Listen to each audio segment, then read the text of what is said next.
Factorize completely 4s square plus 20st plus 25t square.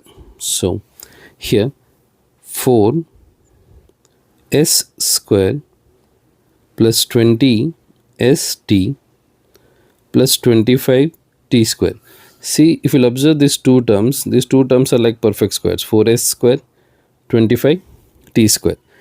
So 4 is 2 square, 25 is 5 square. So it looks like a square 2ab plus b square. So if a square plus 2ab plus b square, I can write a plus b whole square. So now here I'll change, like first I'll write empty a square, because we need to check whether 2ab will fit as like 20st or not. So b square.